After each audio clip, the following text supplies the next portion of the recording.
মনে হলো আওয়াজটা মোবাইলের ভেতর থেকে এলো। প্লিজ দিদি আমাকে ফোনের ভেতর থেকে বের করো, এক জাদুকর পাসওয়ার্ড দিয়ে ফোনের ভেতর লক করে রেখেছে। কিন্তু আমি তো পাসওয়ার্ড জানি না। 3642 3642 এ কি তুমি রাক্ষসী? এইবার তোকে এই মোবাইলের মধ্যে বন্দি করে তোর রূপ নে তোর স্বামীর সাথে সঙ্গম করে 108টা রাক্ষসের জন্ম দেবো। না, আমাকে বন্দি করো না। ছেড়ে দাও আমাকে, ছেড়ে দাও।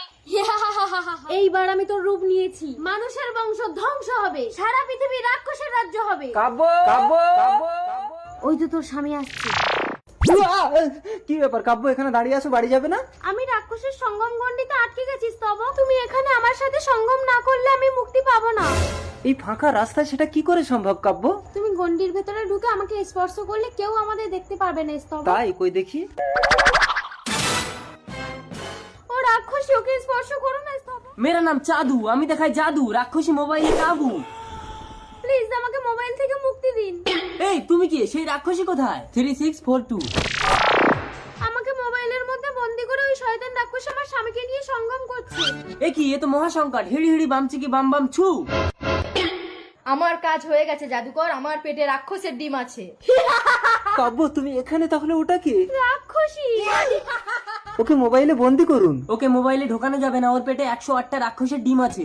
মানুষের বংশ ধ্বংস হবে, সারা পৃথিবীর রাক্ষসের রাজ্য হবে। এবার কি হবে জাদুকর? ওই রাক্ষসী ডিম পাড়ার সাথে সাথে একমাত্র তোমার স্বামী ওই ডিমগুলো নষ্ট করতে পারবে। না, আমি আমার সন্তানদের মারতে পারবো না। জাদুকর মশাই, আমার স্বামীকে তো ওই রাক্ষসী মায়াজালে জড়িয়ে ফেলেছে। তোকে আমি মোবাইলে বন্দি করব। আমাকে ছেড়ে দে, নইলে আমার রাক্ষসী কিন্তু তোদেরকে ছাড়বে না। সন্দেহ তো নেমে এলো, এবার কি হবে জাদুকর? এখন রাক্ষসের ডেরায় রাক্ষস সেনারা ডিমগুলোকে পাহারা দিচ্ছে। চলো, তুমি তোমার মোহ বলে ওদেরকে ঘুম পাড়িয়ে দেবে আর আমি ডেরায় আগুন লাগিয়ে দেবো। যা, রাক্ষসের ডিম সেদ্ধ হয়ে যা।